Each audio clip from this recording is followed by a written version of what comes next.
What I saw in the woods at Kay's house. Before I start, I'd like to say that I tell very few people this story. That is because most would not believe me. But let me assure you that everything you read here is 100% just as I saw it and remember it. With that out of the way, I'll begin my story. It was 2 summers ago, so I would have been about 13 when it happened. I was at my friend's house, let's call her Kay, and so was another friend of mine, who I will call Jay. We were bored, with nothing to do in the house, when Kay got an idea.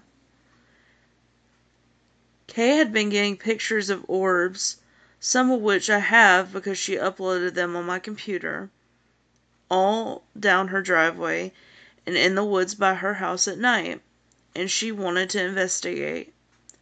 I, being the huge fan of paranormal that I am, was automatically in. Jay, who at the time did not believe in the paranormal, tagged us along to humor us. So we gathered my laptop, a camera, and mine and Kay's phones and left Kay's house to walk down the driveway. She lived on a big piece of land, and it was a very long driveway. We stopped about halfway down it, out of earshot of both houses. Her grandmother also had a house on the land, but closer to the road. We had to do it this way because her mother was very superstitious about these things. I remember her not even letting us watch movies involving possessions or demons in the house, because that was just asking for something bad to happen. Since Kay wasn't expecting any visitors to the house, and we would have been able to see them coming up the driveway long before they reached us, even if it showed any up by surprise, we settled down right there on the ground, sitting in the middle of the driveway. On the way down, we decided we'd do an EVP. EVP plans in mind, we set up my laptop's wireless webcam and started to record. Not really having any idea what we were doing, we just asked it some standard "Who are you? Can you show us yourself?" type questions. When we were done, we played it back. Nothing. That did not discourage Kay or myself, but Jay was getting bored, as she did not believe in any of this. We tried to get her to be patient, and after a little coaxing, convinced her to be quiet for the EVP round 2. This time, we asked a few more questions, but I can't remember what. I remember not wanting to ask the entity how it died, because I'd read somewhere that you weren't supposed to do that. This time, when we played it back, we had something. It was a bunch of whispers between our questions, what sounded like a fence door slamming. Nobody had been whispering, and no fence had slammed while we were recording. There weren't even any fences with doors nearby. Feeling that we definitely were onto something, Kay and I got excited.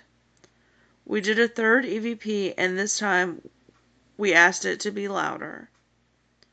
We asked it if it was Kay's great-grandfather who had died on the property. When we played this one back, the whispers were louder as we had asked, but not so loud enough to be decipherable. Kay and I agreed to do one more EVP.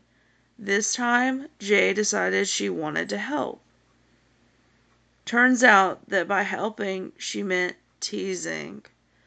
She taunted the entity, saying there was really nothing there and all of us were stupid. Kay went along with it because she wanted whatever this thing was to react. I went along with it out of curiosity. What was the worst that could happen? Right? We played it back, the recording again, and we got the same slightly louder but still undecipherable whispers from the third EVP. By now, all of us were getting bored, and we decided to give up and go play in the woods. So we walked up to her grandma's house, and I put my laptop and camera in a rocking chair on the porch. Kay kept out of our phones on us, and we went to play in the woods. Jay ended up chasing us with a spray bottle of water. As Kay and I ran through the woods laughing and screaming, everything was great until Kay realized her phone was no longer in her pocket. She panicked, knowing her dad was going to be angry if she lost her phone she had just gotten. She also knew she wasn't going to get a new one, because her SIM card was in this one. She asked me if I'd seen it fall out of her pocket, and I said no.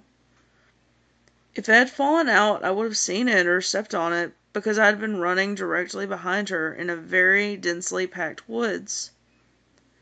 Kay, still freaking out, we decided to look for it. We'd been looking for it about 5 minutes when I saw something that would change my life forever. This is where it gets unbelievable. It started out as just a blur in the corner of my eye. At first, I paid it no mind. I was on a mission to find Kay's phone, and I thought it was her dog, who liked to come up with us on trips into the woods. It was a few seconds before it registered in my mind that Kay's dog had gone missing a week ago. I snapped my head up, the other girls paying no attention to me as they were digging around in the fallen leaves for a lost phone. What stood in the clearing a few feet from me is something I will never forget. It was about the size of a large dog. Like I said, at first I thought it was Kay's dog, with leathery brown skin. It had claws where its paws would have been. If it had been a dog, a strangely elongated face. At first, its face was turned from me. When it, I assumed since I had seen it, swiveled its head around to stare at me. Except it couldn't stare, because it had no eyes. It seriously reminded me of something from the movie Silent Hill. Just a wide mouth. It opened its mouth, and after a few seconds, a terrible growl reached my ears. That growl is a sound I will always remember. It seemed to reach the core of my soul. It was the most terrifying thing I had ever heard in my entire life, and I hope to never hear anything worse.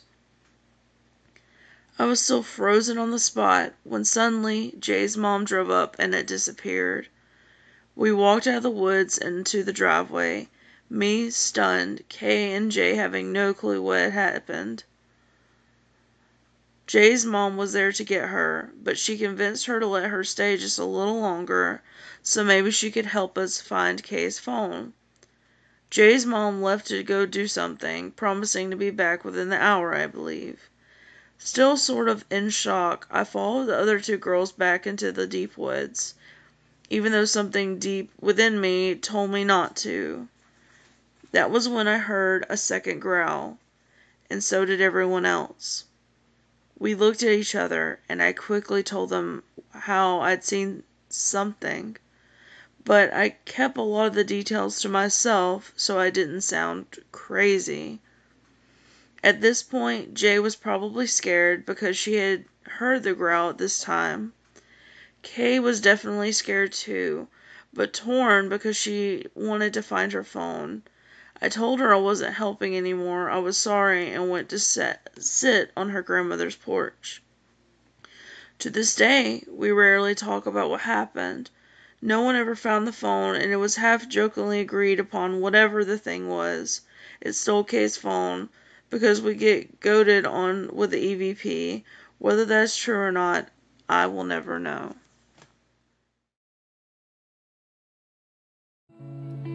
I wanna hold, it's all about my heart I lost tonight.